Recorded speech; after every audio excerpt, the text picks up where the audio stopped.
A lot of people that are sitting on the sideline just waiting for AI to, oh, we're just going to wait and see attitude. When they do catch up, they're going to be just doing that good enough content, the good enough usage of AI. I'm like, hey, I can do a website design. It's just good enough. But the people that start playing with it now or vibing with it, and you start, be the human in the loop, you're going to find out you're going to be able to really accelerate your creativity, hyper personalization, hyper innovation. And the big companies can't match the speed of an entrepreneur, small business. A good example is I saw just the other day another video site. I can type in one prompt and it'll do a 6-second quick video for free. I'm like, that's amazing. And some people are freaking out like, oh my God, it's too much power. Hollywood's destroyed. I'm like, yeah, it is. And it should be, because every single person, every young person now has the ability to create a movie on their phone. That is where the next Steven Spielberg's coming from. There's a lot of doomsayers. Oh, it's going to ruin art. It's going to ruin this. Well, no, it's going to allow people to really accelerate their original thoughts.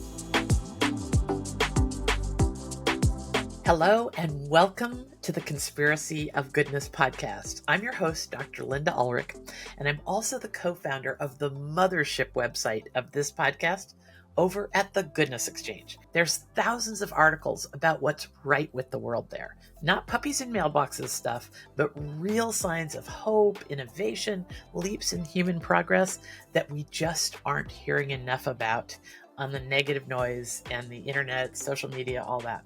But it is happening. There is still an amazing world out there, and it's full of innovators like our guest today, Arthur Zards. I met Arthur because I was a part of his TEDx conference in 2020, the first fall of the pandemic.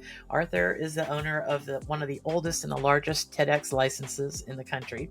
So he has been shining a light on innovation from the earliest days of that whole avenue of conferences that talk to us about what's right with the world there. Arthur is a visionary with a deep passion for innovation and extensive experience as a tech entrepreneur, having founded an internet startup before web browsers even existed. I can't even imagine what that involved, but Arthur is that way about everything. He sees the future and heads towards it with all kinds of courage, and he's going to talk to us about how we could be looking at AI in a more productive, helpful way these days. Arthur is an innovation strategist and communication specialist for companies, individuals, groups, and he speaks on what we might find with artificial intelligence and how we might make better lives with it. I know that's a scary prospect, but Arthur's approach is rooted in this philosophy that technology should enhance human creativity and connection, not replace it. That's the real place where Arthur's philosophy interests me and inspires so many people. Arthur is hosting panels about AI. He is doing an enormous amount of public speaking about it, and he makes AI connect with our lives as ordinary, everyday people, and that's what we're going to talk about today. Let's start vibing with AI instead of resisting it. Welcome, Arthur Zards. Good morning. A beautiful introduction, so thank you so much. I'm honored. Arthur, Arthur and I meet kind of regularly because we're both sort of idea people, and I think we may be in this loop where we run some of our best and our worst ideas by each other, but we have a lot of fun talking about what's possible. And that's why I wanted you to talk to us about AI, because you've made me brave, and AI has changed my life, and I am surely an ordinary, everyday internet user, not a tech genius. And I want you to share all the things that you have dropped on me and audiences over time that help us make that leap, just make some steps in the right direction where it comes when it comes to AI, because it is the future. It's like trying to resist the internet 35 years ago. Like there's a history of humans being resistant to this level of change. So talk to us, Arthur, first about this way that you talk about vibing with AI. Yeah, so and there's a lot to unpack, because like it or not, AI is here. It's like back in the internet days. Oh, it's a fad. I'm like, no, it's going to happen. It's going to change your life. What I'm finding with AI is that the challenge with AI that it's changing so fast. It's exponentially improving every day. There's another major update, and I find some people either take an approach where they dive right into AI. I'm like, I got to learn everything I can, or I run across people that are like, oh, I'm just going to take a passive approach and just see what happens. But that see what happens is filled with a lot of fear and anxiety. And I do a lot of speaking with these CIO, CISO groups on communication strategies. And I always I talk about AI and always ask the question, how many people here are utilizing AI in their industries? And as you can imagine, every single hand goes up. I mean, everybody, like 300 people. These are all senior leaders. And the next question I love to ask is, how many people have some fear and anxiety with AI? Every single hand goes up. And these are leaders of like major companies. So if you're feeling some fear and anxiety, don't worry, you're not alone. It's the entire world. And some executive said, he goes like, I like to tell people it's AI right now for our company is kind of like you're driving down the highway 60 miles per hour and you need to change your tire. You know, what are you gonna do? But the approach that I found that works is a term I call vibing, and vibing is purposely very subjective, uh, and that's the approach I take with AI. And vibing is again, it's if you go to a party and you're like, man, it's got a cool vibe here, and you're bouncing to the music, and you're accepting of things, and you're kind of letting it work with you. You're not being confrontational. You don't know what it even is, and that's the approach that I like to tell people about what AI is. Is you really need to start. You can't treat it. It's not a tool. I would argue it's not a utility because some people say when you get deep into it, it's a tool, it's a utility. To me, it's going to eventually be a co-intelligence, and the approach you have to have is just vibing with it. Again, vibing is purposely subjective. If you're like, I don't know what vibing is, that's okay. It's just you're like, that's part of what vibing is. I don't know what it is, but I'm just going to kind of go with the flow. I don't know. And I'm purposely being, it's like, what does that even mean? But that's the beginning, and I yeah. Well, I know, and the go with the flow is what most of us decided to do eventually. You talk about digital natives and digital immigrants. I mean, I remember a time way before, as you do, before there was an internet, but there's a lot of people who don't. So first, get us familiar with some of these terms, and then we're going to talk about the 4 steps that most of us have followed. Yeah, because it's funny because back in the internet I was a co-founder of an ISP before the web browser existed, and I remember I think it was Sony talking to somebody from Sony, and hey, you need email, you need a domain, and they're like, no, we're good, we're gonna wait and see. It's wild, and there's a great term that was coined years ago that a lot of us that are older are digital immigrants. It was all new. We like for me, I grew up outside playing in the yard until 10 o'clock. You hear my mom would yell, "But you come inside." And now the next generation are digital natives, where they're born with the technology. Well, I just have to say though, I've got a daughter who's 30, and she can remember a time before the internet. I mean, I don't know where that lower point starts. I mean, but we weren't putting a cell phone in her hand when she was little. She remembers that leap. And that's probably the last generation that's going to remember that because my kids won't. Yeah. But the same thing's happening with AI. Right now, all of us we're all AI immigrants, and at some point, the next generation they're going to be AI natives.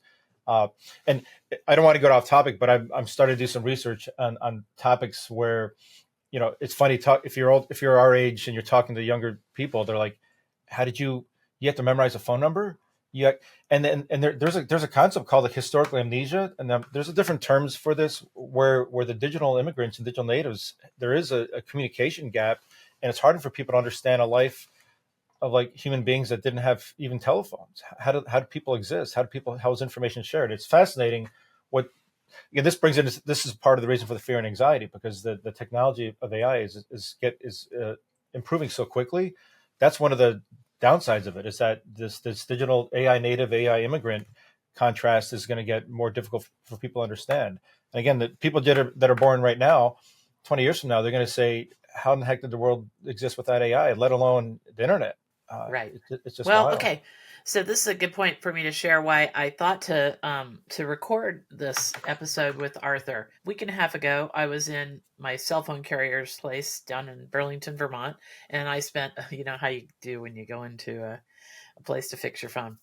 And I spent a good 3 hours with a 24-year-old who is college educated, crazily tech savvy because she works at this place.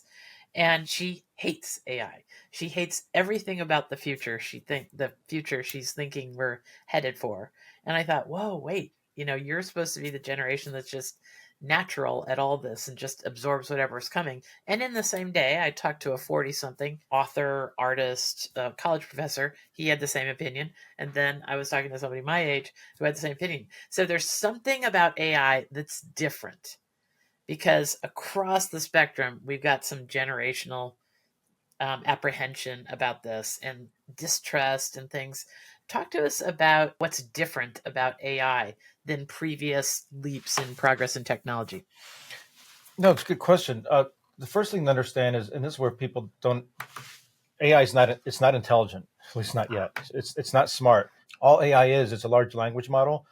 It's a group of people, and actually did this illegally, and it's another sidebar story. They scraped every single bit of information they could from the internet, any YouTube post, a Yelp review, any article, anything they could get their hands on. That's where the legal part comes from. But they put it into this giant database. It's called the large language model, or LLM. You'll hear the term. And all AI is, it's pure computing horsepower. It looks for patterns. It looks for what human beings have put into into the internet. So if I were to type in on my keyboard, once upon a, AI is going to go through all its computing power and saying, oh, 99.99% of the time when somebody says once upon a, the next word is going to be time.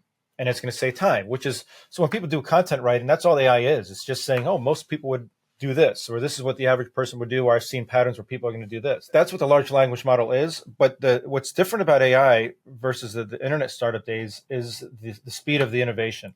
A lot of people might have known back in the internet days of Moore's law, which was the processor power. Every roughly 2 years or 18 months, processor power would double. When I was in the internet startup days, the innovation was pretty much set by Moore's law. We'd have a router for processing speed, and we'd know, okay, roughly 18 months from now, it's going to double. And you could it was actually manageable. Okay. And it did double. Then your modem, if people, the old school, remember your 56K modem, then you had ISDN 1, 2. Every 2 years was the phase of innovation. What's happening with AI that it's exponential. AI is it's changing. It's not 18 months. It's not a year. It's like daily. And if you follow, this is where the fear, anxiety. I think this is where a lot of people shut off the AI. It's like today, ChatGPT did this today. Tomorrow, it's doing 6-second videos. The next day, generates podcasts.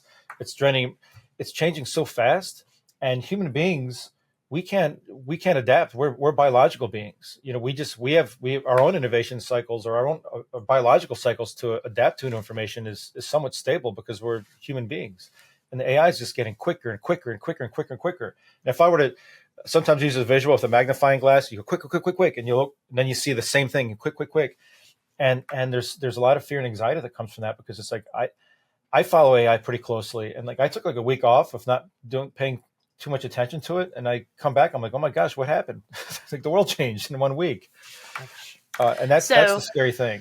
Yeah, so that's the scary part, is that no matter your age, you want to feel like everybody's heard the expression knowledge is power. And you want to feel like you're keeping up, especially, I'm sure, if you're in your youth, you feel so powerful and so adaptable to technology changes. And then, of course, the older you get, the less adaptable you feel, because it is growing so fast. So you can never catch up. But what I want to focus on, so that just is. But what I want to focus on, because you're so good at talking about this, is this practical way that we don't have to rush. We can just start adapting it into our lives little by little as sort of practices and experiments. You have this great little 4 steps, the way we Yeah. get into anything. I love that. Simple. Yeah, and I call it, it's three simple steps, and take a pen and write this down, because it's very simple, and this is what I teach and what I do I actually follow my own model for vibing with AI. And the number one is important. It's be curiously engaged, and that's all you need to write down with AI. Meaning that, and the first step, by the way, is using a chatbot. So if you're not familiar with AI, you hear Chat GPT. There's Google Gemini. There's now this Notebook. There's Perplexity, Claude. There's the key is pick one. Don't worry about which one's better. You're gonna have, when you get to the tech world, you can have people arguing which one's better for content, which one's better for research. But again, AI, you have to remember, AI is exponentially changing, so that tomorrow it's going to be different. Today it's ChatGPT, tomorrow it's Gemini, the next day it's Copilot. Who knows? Just pick one that you're comfortable with, and the key really is be curiously engaged. And I picked those words very intentionally, because curious means, it's not a tool. It's not like a search engine. No, AI is not a search engine. A lot of people are using it for search engines. Hey, what's the weather today? Write this blog post for me. You have to be curious. And curious means you play with it. You do silly things with it. You you take deep dives. And engaged means you truly engage with the AI. Don't treat it like a search engine. And again, it's very open ended. It's subjective on purpose. But engaged is, tell me a joke, or ask your the best way to engage with AI is ask your AI, or ask your chatbot, I should just say, to ask you questions. And that's kind of the big switch, flip of the switch, where you're outside of like search engine mode, and you're like, oh, I can actually ask my AI to ask me questions, and I can go like really deep into being curiously engaged. But it's just more of a mindset, because don't treat AI or your chatbot as a search engine. Can I tell a quick story to add to that curiously engaged part? Just to get the everyday, ordinary person like I was before I got really convinced about the potential. So how I got into AI, which was maybe about a year and a half ago, maybe a year, my accountant had driven me completely crazy for 3 years asking for a business plan for the Goodness Exchange, like a written, formal, 50-page business plan, so that he could have it to hand over to anybody who was curious whether Goodness Exchange was just a hobby or whether it was a big thing. And I just did not have the 3 weeks to sit down and look at a blank piece of paper and come up with a 50-page business plan. And we'd been at it for 10 years, so I would have had to bring in all the history. And you and I had a conversation one day about ChatGPT, and I got curious after we hung up, and I found my way into ChatGPT, which is simple as can be. And I just said, can you write me a formal business plan for the Goodness Exchange, including all its history that you can find on the internet? And Arthur, it gave me a 69-page business plan that took me about 45 minutes to an hour to adapt, go through and change a few things up. But that's what I ended up handing to my accountant. He really needed something that was just nuts and bolts, just to have. And I really didn't have the time to do anything more than that.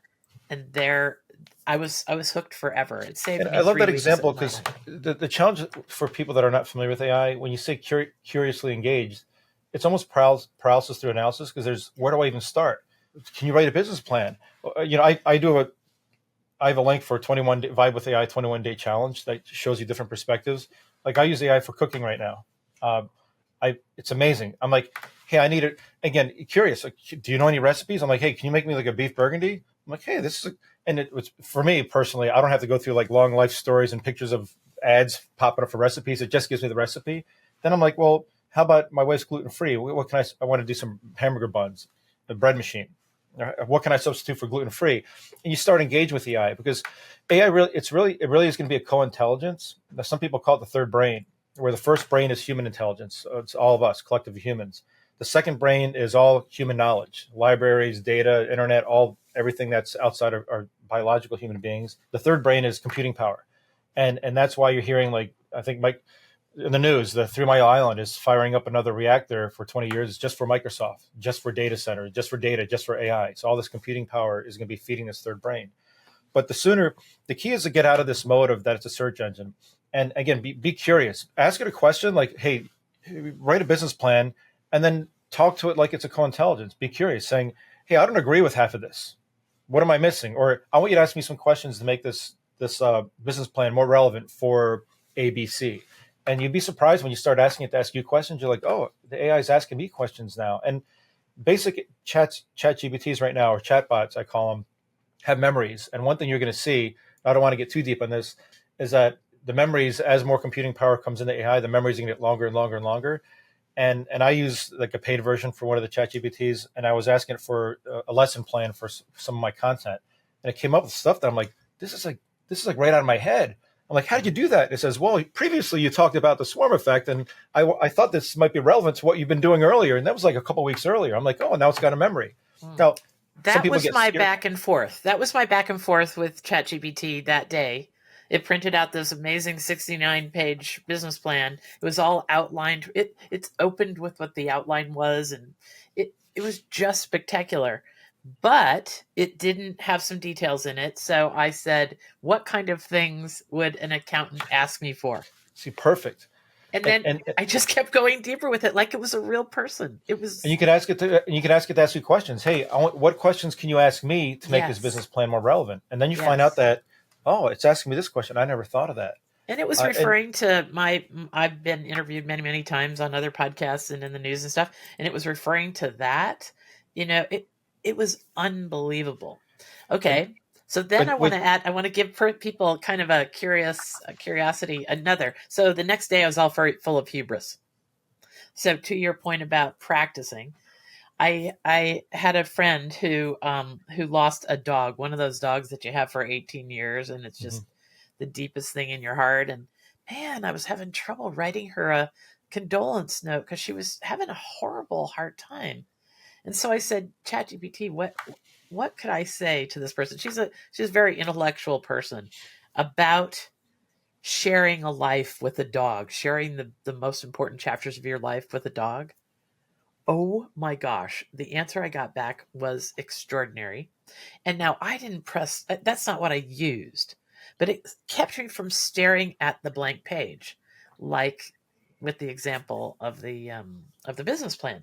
I changed it dramatically. It wasn't, I just used concepts that ChatGPT had brought forward. And it was so beautiful. I photocopied the letter I wrote before I sent it, and I gave it to my kids. I'm like, this is what you have to remember to do: write real letters to people. But there again, simple curiosity saved me hours and hours, and I know I wrote a better letter to comfort this person. And all that example, I guess being engaged. You don't just type it and take what it is and then ship it. You engage is a critical word because you need to be the human in the loop. Just there's a recent study which blows my mind that they took like an A and a B group, and they took the A group and they said we're going to give you an AI, chatbot, and it's not that good. It's kind of dumb, and we want you to do some research and see what you come up with. Then they took another group and group B, and they said, hey, we're going to give you a chatbot. This thing is brilliant. It's the best one yet. We can't even tell people about it publicly. It's so smart. Do some research. And they did this. It was the group that had the dumb AI had much better, more accurate results than the group that had the smart AI. Because when you think the AI is too smart, you get lazy. I'm like, oh, it's going to do it for me. I wrote a letter, like your example. Oh, it did a something about a dog done, and it was crap. Versus the people that assume that the AI was dumb. Because if you assume the AI is not that intelligent, you're much more engaged. You're curious. You're challenging things, and that's one of the secrets. I think that's going to always be with AI is you have to be that curiously engaged with it. You can't take it verbatim. It's not. I tell some people when I tell people what a chatbot is, I'm like, well, think of it as your best friend. They're going to be a different perspective. They're going to be really smart. They're going to inspire you, and they're going to make some dumb mistakes. So you have to treat it like that too. Okay, Arthur, I can already see in this conversation that we're going to need to have a how-to conversation, right? I mean, you and I are talking about now, and we've got lots of questions that we've got to cover about sort of the why of AI. Yeah, absolutely. Because I think it's good to take people through some examples of what is vibing. Let's do it live and see what happens, because that's what vibing is. It's not you're not prepared. It's not like solving a math problem. It's like you don't know where it's going to go. You start with this open ended question and you kind of follow these rabbit holes and you vibe with it. Again, it's because it's not a search engine. AI it's a co-intelligence. You just kind of want to vibe and just have a conversation and see what happens. Yeah, I very seldom do a part two. And when we have, I've interviewed astronaut Nicole Stott 3 times, but we usually space them out by 6 months so people don't get confused. But I tell you, Arthur, I think this has to be a part one. Why we should all just, we can hold two things in our hand. We can be a little fearful of AI, or we can be, skeptical, but we can also be playful and we can be curious, right? I mean, because that's Yeah, what you've found in the world, that AI yeah, is almost like this magical co-intelligence. absolutely. I mean, it's there. I mean, and it's only going to get more powerful. So the sooner we can start embracing it and vibing with it, the more we learn, the more we grow with it. Yeah. Okay. So, and another point that I've heard you say, but I'm not sure we'll cover it, so I want to make sure we don't, is that AI is not like GPS. Like you can live without GPS in your life.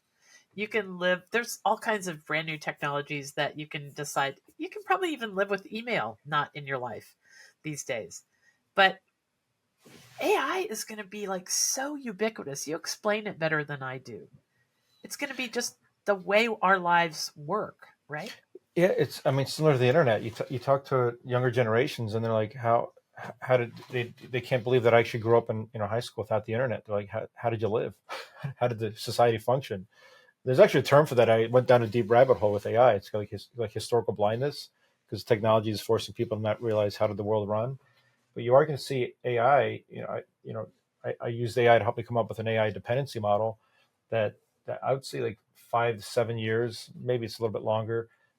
We're going to be so dependent on AI. We're going to be like, how do we function without AI? And that's going to be a real question. And you laugh about it, like, come on, we're never going to. But it's like the internet. How do we survive without the internet? It's going to be that. It's going to be that. Yeah, it's that common.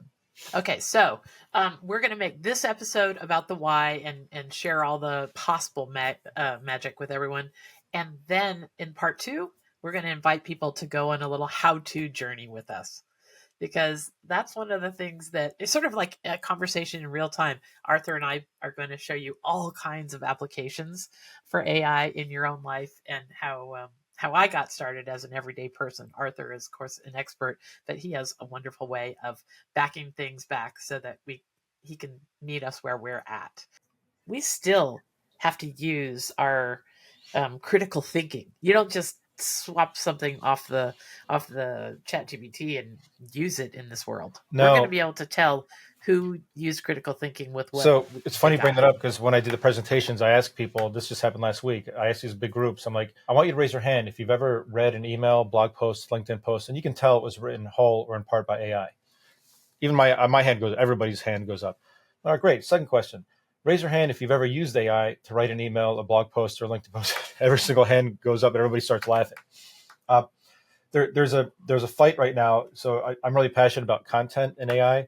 I call it there's a default trap where AI is making it, for what better for worse, UX designers, they're making it extremely easy for AI for content writings, and there's a progression of AI adoption, and prompting and content is the base. So that's where most people get introduced to AI, and you're seeing a lot of lazy people that are going in. LinkedIn is at fault. You can write like a LinkedIn article and it says rewrite with AI, so you can sit there, hit a button, and like, hey, look, a blog post.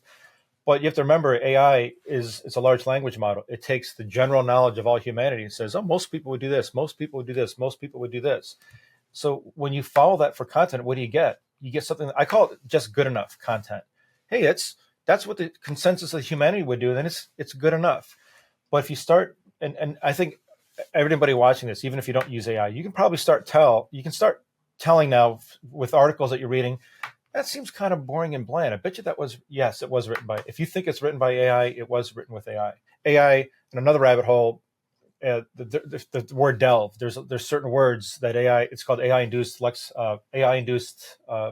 lexicon convergence. There's a concept where AI with individuals picks out certain words. Hey, Dr. Linda, you're writing this article. I'm going to put in the word delve because it's just unique enough and just different enough for you that it's going to stand out, and that word's going to be special. Well, multiply that by a million people doing it. So now you see the word delve everywhere.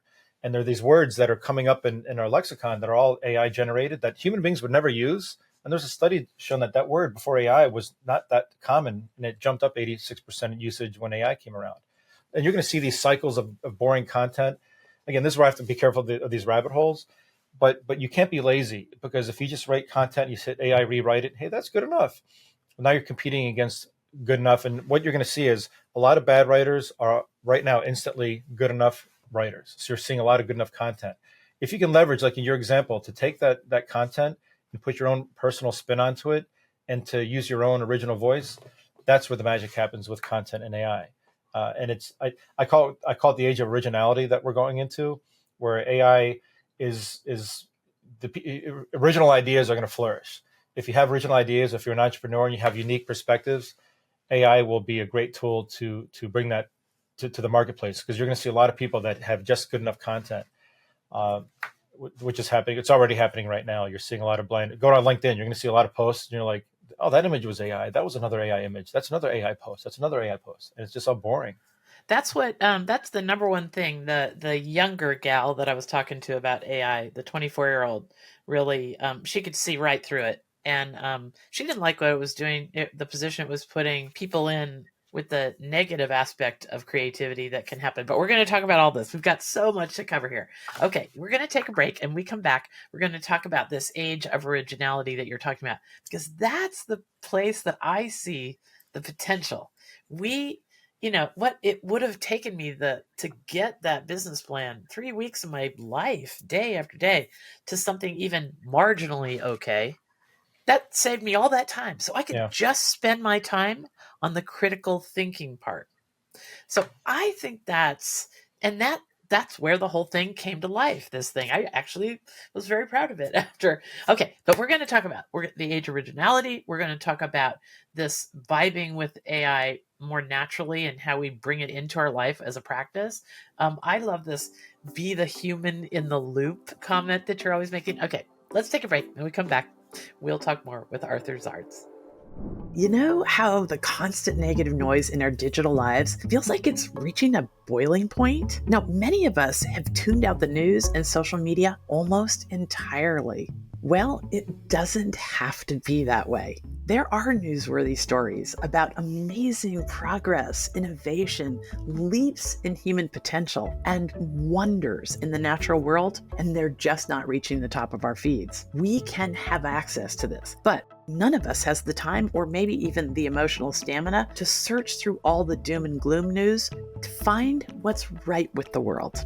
Okay, enter the Goodness Exchange. There, we are giving instant access to positive news for curious people. Did you hear about the recent Harvard study that found that exposure to just 4 minutes of good news can make you 32% less anxious and 18% more optimistic? Well, I don't know about you, but I need those kind of numbers in my life.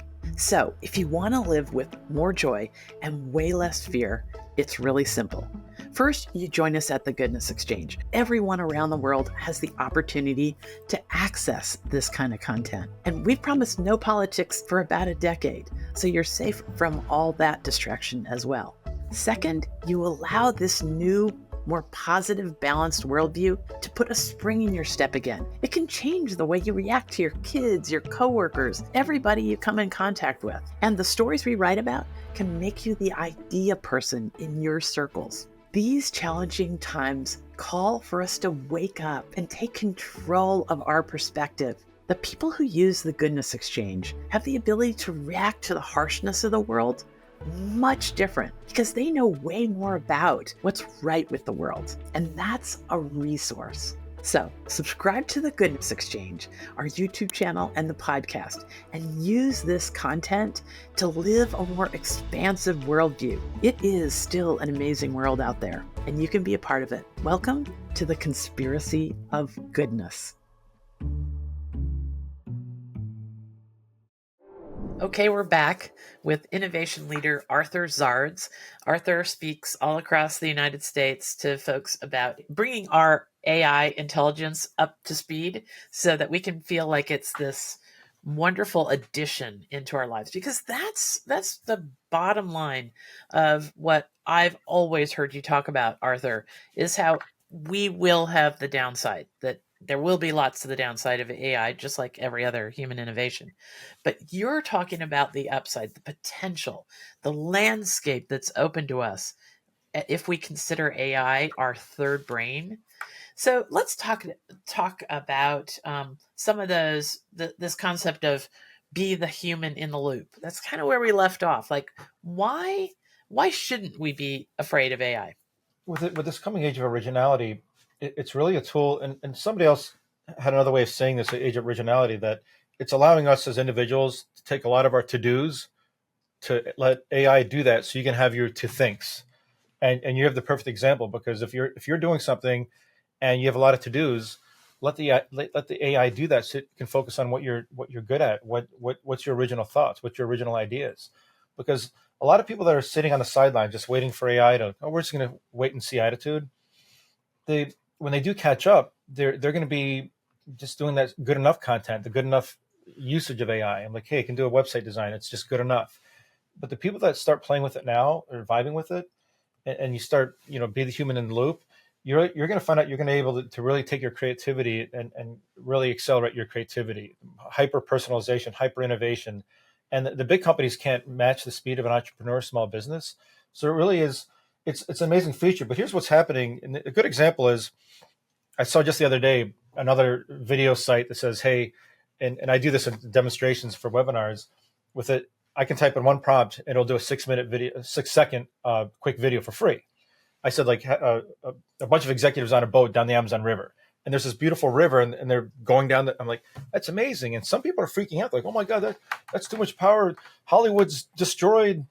I'm like, yeah, it is, and it should be. It should be destroyed, because every single person, every young person, now has the ability to create a movie on their phone, and historically, if you want to produce a movie or something creative in Hollywood, you need to have the right connections. It's an LA thing. You have to pay normal, crazy salaries to these actors. Now there's like a 10-year-old kid that's playing with technology, playing with AI, and they're probably that is where the next Steven Spielberg's coming from. And they don't have to go to Hollywood and play the Hollywood game and do all that crap. They can actually take their phone already and create something amazing. So we're going to see like a renaissance of creativity, of original thoughts, where somebody that would never have the chance or the opportunity to do something that. Think about people from, that don't have the financial means or the education to do some of the things that you'd have to. AI's there to do it for them, so it enables them to enable their original thoughts from music, from art. There's a lot of doomsayers. Oh, it's going to ruin art. It's going to ruin this. Well, no, it's going to allow people to really accelerate their original thoughts. To that point, I think too, there's always sort of that, the bell curve, the early adopters and the middle of the road and the folks who just get it at the end of every innovation. You do a little bit of walking us back through history to show that this is just like anything else, the printing press, all the way back to the hunter-gatherers, right? Yeah. No, I love talking about that because I go back. If you go back to the dawn of humankind, 300,000 years ago, we were human beings were hunters and gatherers for 300,000 years, and just picture 300,000 years. For 10,000 years ago, we actually became farmers in an agrarian society. So now we're down to 10,000 years. The mid 18th to 19th century was the Industrial Revolution, roughly about 200 years. Only to the 1970s to the present was the information society or information area. Starting like yesterday, we are only now, I call it the augmented society. I think that it's starting to be called we're in the augmented society. That's like a little blip of a pen from 300,000 years. And it's accelerating so quick. Again, technology is going so quick, but we're biological human beings. We have a hard time to grasp the change and what the outcome of this change is. And I think it's called Amara's law that says that we tend as human beings to overestimate the short-term impact of technology and completely underestimate the long-term impact. And this is shown time and time again because we're biological beings. We just can't figure those things out. And the best example of the Amara's law that I like to use, and I'm going to pop up a visual here of a front page from Forbes magazine in 2007. And for people that are older, that's 18 years ago. And the front page of Forbes says Nokia, the Nokia phones, 1 billion customers. Can anyone catch the cell phone king? 2007, Nokia. There was no iPhone. Can anybody catch? We all know the answer. Obviously, Nokia is somewhat. Does anybody have a Nokia phone? And that's only 18 years. And it's hard for people to understand because we're human beings. Oh, Apple's going to be here forever. Well, will they? I don't think so because that power of processing power that people have in their phones with AI to do these to-dos so they can to thinks. We have billions of human beings right now that are just waiting to share this original thought and ideas, and I think we're going to see this era of prosperity with humans because everybody has this ability. And I just don't think that we pause to think about the scope of time very often. Like you point out that just a regular hot shower that that most of us all can predict at some point in our day is available to us. That was unavailable to many, if not most people, just 70 or 80 years ago. Yeah, it's a 60 to 70-year-old, it still boggles my mind. It's a 60, 70-year-old technology advancement for a hot shower. So all these young kids, my kids, they take a hot shower in the morning. Like 70, 80 years ago in the United States, that wasn't possible. And the other example I like to use is the Wright brothers. And I used to have a visual of the Wright brothers. It was at 1903, first human beings flying. And by the way, the New York Times had a great opinion piece 3 months before the Wright brothers, where some famous thought leader said that he predicted it's going to be millions of years before human beings could fly. Millions of years. 1903, the very first human-powered flight. 67 years later, we're landing on the moon. That's like 67 years. And you look back and like people are like, when you think about it, you're like, oh my God, and that's how you should look at AI right now. So AI is like starting that propeller for that first flight. What's going to happen? And it's not going to be 67 years. We're going to see something significant in 5 years, 10 years. It's really it's an exciting place to be, which is why the vibing concept is so important. Because if you approach this, that I've got to get in there, I've got to know like a lot of people talk about prompting. I need to be a better prompt. I need to write better prompts and the prompt is what you type in the chat GPT. And I've been telling people, just vibe with it. Don't worry about prompting, because there's even people saying that you can take a certification course to be a prompt engineer. I'm like, that's going to go away pretty soon. And already, just last week, ChatGPT had their Omega preview. If you're paid version, it's a more complex, detailed version of their ChatGPT. They improve like every single day. They even put in their instructions, please, no detailed prompts, keep it simple. So you're already seeing some of that start to, because things change so fast. So you have that attitude of like, all right, I'm just going to vibe with it. I'm just going to go with the flow and be curious and engage with the AI and see what happens. Okay, so I want to make a distinct point here about this concept that you have, that AI should not be viewed as another tool.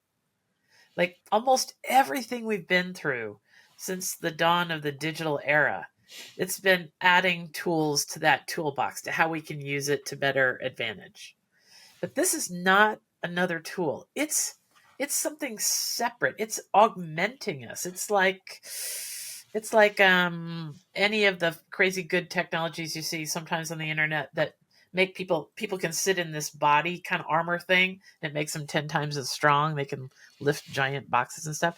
We should think of it as an augmented part of our reality. And the best way to see how the augmentation is going to be powerful is the second key point for the vibing with AI. So number one was be curiously engaged. The second principle to vibe with AI, and it's so simple and it's going to blow your mind, is always know who the AI is. And it's that simple. Always know who the AI is, because when you go to that prompt, and again, AI is a large language model. It takes the general of all societies. You type in a business plan, which is good for business plans. It's going to say, here's the best practice of business plans. But you don't want it to be the default. To augment it, you can tell the AI. So imagine right now, anybody it's viewing this podcast, if you could sit down with anybody living or dead, famous, and have a conversation. Well, that's AI. What if I could have Thomas Jefferson across from me? I can tell the AI, and a lot of people don't know this. I can say, you are Thomas Jefferson. I want to have a conversation with you about recipes. Boom. You're going to find out that the AI is going to talk like Thomas Jefferson. It's taking all that human knowledge of Thomas Jefferson, and that's where you can start thinking about how it's a co-intelligence. Like I'm a marketing person at heart, and I like using AI for marketing content, but I like Seth Godin. He's somebody that I follow. I'm like, and we've interviewed Seth. That's right. Yeah, I'll put the interview with Seth in the show notes. I don't have the cool glasses like him, but you can go to the AI and saying, because I'm like, I love Seth Godin. You are Seth Godin. I'm going to ask you to build me a marketing plan. Now, guess what? Now your marketing plan with Seth Godin is going to have his spin and his knowledge versus a general one. For cooking, you're Gordon Ramsay. I want to make scrambled eggs. Oh my gosh, that recipe is different from the one I got. And when you know who it is, I mean, this is where being curiously engaged really gets powerful, because you're going to find out that, oh my gosh, you're Gordon Ramsay. Gordon, ask me questions on my favorite ingredients so I can have a nice dinner this weekend and see what happens. Now all of a sudden you're having a conversation with Gordon Ramsay. And again, living or dead. And that's where the magic of AI really starts, because so many people that are just wait and see, they're just going to wait and see for the next update or something else. They're not going to vibe with it. They're not going to even know that you can do that. And again, there's nothing wrong with using the default chat because for general information, but when you start telling it who to be, and again, it doesn't have to be a specific person. It can be a certain level of expertise. Hey, you're a copywriter. You're Ernest Hemingway. You're a past president of the United States. When you tell it who to be, now you're being more specific. And again, if you have your own original ideas, that's how you can help build your own originality. And again, I want to remind people that have a kind of a basic distrust of the internet. This may be one of those circumstances where, really knowledge is power. Since the internet, let's say you're going to want to have a conversation with Thomas Jefferson, the internet probably contains every word that guy ever wrote. Now, and you could ask it to have a conversation about slavery with Thomas Jefferson, and you could go back and forth, and his views and so forth would be baked into the cake here while you're having this conversation. I mean, yeah, and if you don't have somebody to pick, ask again. If you follow the principles, be curiously engaged. AI, who are some famous marketers? Boom, boom, boom. Oh, can you be that person? Like, I love Don Miller. For the oh well, this is something that you and I have both done. yes, We're big the Don Miller fans. For his marketing for websites. I told it I was redoing my website. You are Don Miller, and he's got a model for websites, and I said, I'm going to cut and paste my website content. Can you review it underneath how Don Miller would review it? And I just cut and paste it. And it says, here's his format, here's his model, here's how yours fits, here's some suggestions to fix it. And I'm like, it was like I have this guy right next to me, helping me, collaborating with me. It was amazing. Yeah, so I want to encourage people. I mean, Arthur and I have mentioned, 10 different ways that we've engaged, but literally, Arthur, the sky is the limit, right? If people just put in ChatGPT and you're going to get this funny little box, it'll ask you whether you want to log in. I don't think I ever have. I just use it all the time, just to get my wheels turning a lot. Like, there is literally no end to what you could, how you could pose your questions or be asked questions that expand the landscape of what you think you already know. That's another thing. I constantly learn more about myself and others than I would have ever had access to. Yeah, and it's a fascinating world. There's so many rabbit holes. The challenge I have is that there's so many rabbit holes you can get caught into. But the more that you're curious and the more that you truly engage, and I can't stress enough to have it ask you questions, because you might be sitting there, especially like a small business owner, saying, I don't even know where to start. Tell the AI, saying, you're Seth Godin. I have a small business. I don't know where to start. Ask me 10 questions to help me understand how I could grow my sales in my business. And then and that's where the AI, because AI, it's not only co-intelligence, a different perspective. And a lot of times you're in your own world and you have your own viewpoints, and like your example, Thomas Jefferson and slavery. When you start asking the AI to be that other person, that's where the creativity comes from. It opens up doors where you're like, I never thought of that before. I didn't think of that before. And that's where your own original thoughts will come from. Hey, as we wind down this episode, that we cannot, sidestep or forget to talk about the fear and the anxiety. Like, pick the top 3 things that you hear audiences or you get queried by individuals that people are afraid of. Like, it's going to cost me to lose my job, or what? Break some myths for us. There's a famous quote that people reference a lot that says, you're not going to lose your job to AI. You're going to lose your job to somebody else who's using AI. But I disagree with that. And I believe that you're not going to lose your job to somebody else who's using AI. You're going to lose your job to somebody who's using AI to be original. The advantage of having some fear and anxiety, because it's supposed to push you forward as human beings to venture outside that cave and slay the lion. But now you have a purpose. I think to combat the fear and anxiety, you need to have a purpose for using AI, and really think of the vibing concept of how to take what you're naturally already good at or what you have an interest with, and how you double down on that. If you have an interesting idea that's different or that's not the norm from somebody else, this is the new age of originality. And by the way, the currency of this new age of originality is trust and reputation. And again, if you've built up trust and you have a reputation, that's going to be valued extremely high in this coming age of originality. Because when you talk about deep fakes and how AI can fake voices, fake content, good enough content, your own originality is going to stand so far above everybody else, and your trust and reputation. Because anybody that's serious in AI, within 10 minutes, I can create a fake company, fake testimonials, fake video, fake commercial, fake everything. And you never know. And without getting too deep into it, this new age originality, what you're going to see happening, which I think is funny for the older group, is my email bot's going to email your email bot. They're going to go back and forth. And what am I going to do eventually? I'm going to pick up the old telephone. I'm going to talk to you because I need to know who I know and trust.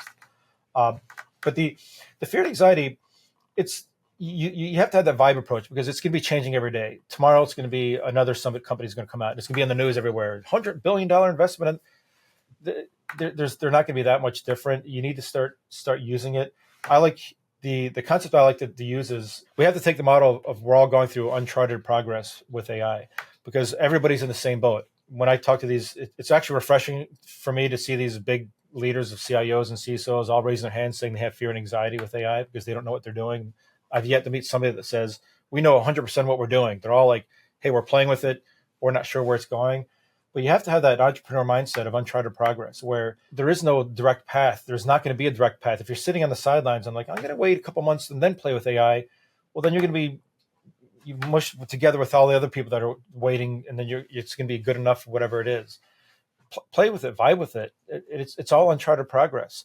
I like to use an example where there's a Canadian blogger about 15 years ago who had a red paperclip story where he wanted to trade a red paperclip for a house.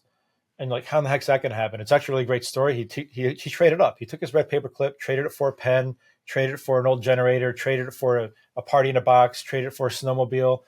A year later, he actually traded it up for a house. And he had no idea where he was going with it. Everything he did was uncharted progress. He just knew that he was going to trade up. And that's how I kind of look at AI right now, because if you have a wait and see, a year from now, you're going to still be holding that red paperclip. But if you have this uncharted progress, well, like, I'm going to be curious and engaged, and I'm going to play with AI and see what happens. Who knows what's going to happen, but you're not going to have that red paperclip. You're going to have something.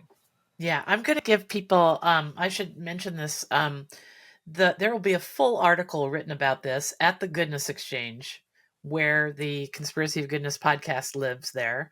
And there'll be a lot more information and links and stuff in that article than you'd ever find on a Spotify or any place else where you listen to your podcast. So go to the Goodness Exchange. You'll see all kinds of extra stuff. And I'll put a link to that.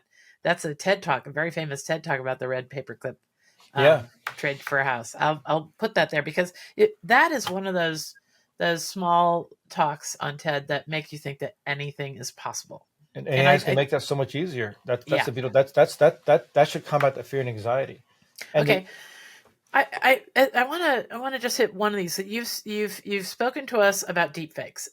Each person that I asked that day at the different ages and stages of life, they all mentioned deepfakes. But do I hear you right when I think what you're saying is we're going to be we'll be smarter, we'll be wiser, we'll be more clever, and there'll be something in our brain that tells us what's real and what's the deep fake, because this is going to force people to be truly and deeply human creativity. It's going to force people to use their deepest layers of creativity. So we'll be able to tell the difference, or how do we process the deep fake issue? So I write about this, and it's another rabbit hole that it's going to be a clown show. I mean, I was saying that for every new hero that AI brings forth, a circus of clown follows. And I have some great stories of what's already happened. Collectively, humanity is for the good, and the good will prevail. People to watch out for, it's not so much the deep fakes, it's the organizations or the governments that want to control information. That's what scares the hell out of me. Because there's going to be enough people creating, there's already an open source movement for an open source large language model that's out there that's free, open source. You are going to see, without getting the deep into it, ultimately AI is going to be like our ecology, the environment, where you have a forest here. Why do we have a forest here and a desert here and an ocean here and a mountain here? It's going to be like AI. You're going to have different AI groups here, AI here. They're all going to be working in perfect balance together, checks and balances with different AIs, working with AIs, with humans in the loop. So that there is hope for, we're not going to all, being slaves to some AI overlords. But there are going to be some growing pains. And the AI, I had an app about a year ago already that I could talk into it, and I would send a message to my friends, and I sounded like Joe Biden, and it sounded just like him. There is going to be an information war of not, I think, not so much the deep fakes, but who's controlling access to that, and that's what scares me, because we have to have access to that to be able to make our own minds. But that's where the trust and reputation comes into play. On the large scale of leadership of the world, it's going to be scary. But as business leaders or human beings, you get out there, shake hands. I think chambers of commerce, Rotaries, all these old clubs back in the 50s and 60s are going to make a resurgence, because it's all going to be back to personal relationships, which drives humanity forward. Okay, we're going to wrap this up, Arthur, because we could talk about the why forever. But in our next episode, we're going to make these back to back, part 1 and part 2, about AI, vibing with AI with Arthur Zards. And the next episode will be our how to. What can you imagine for that episode?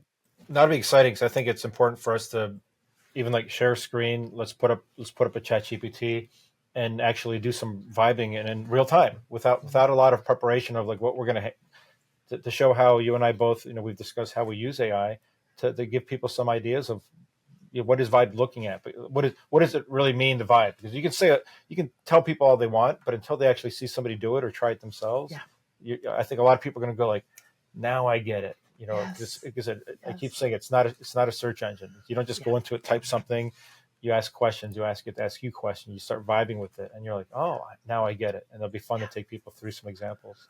And it is super fun. I mean, every time I vibe with AI, every time I take time to use AI to help me solve real everyday problems, I know what we're going to talk about already. My husband and I are taking a 4,000-mile, well, 8,000 in total car journey very soon, and there's all kinds of complexities that come with that. And we are going to we're going to cover all kinds of problem solving that AI can help us all with, and many of those problems will apply to your everyday life. So join us for part 2 next week of this podcast, and Arthur Zards will help us understand not only the why but the how, and can all open on to a new landscape.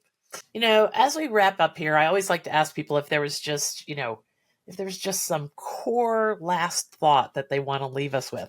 And I think with you, it might have to do with principle number 3.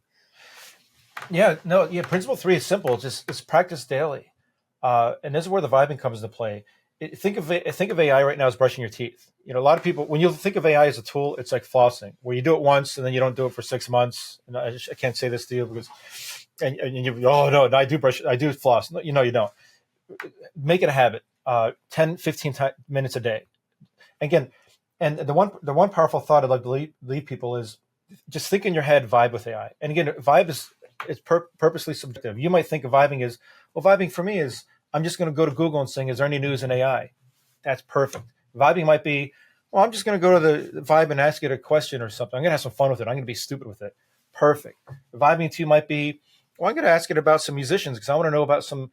I want it to be Paul McCartney and have a conversation. Perfect.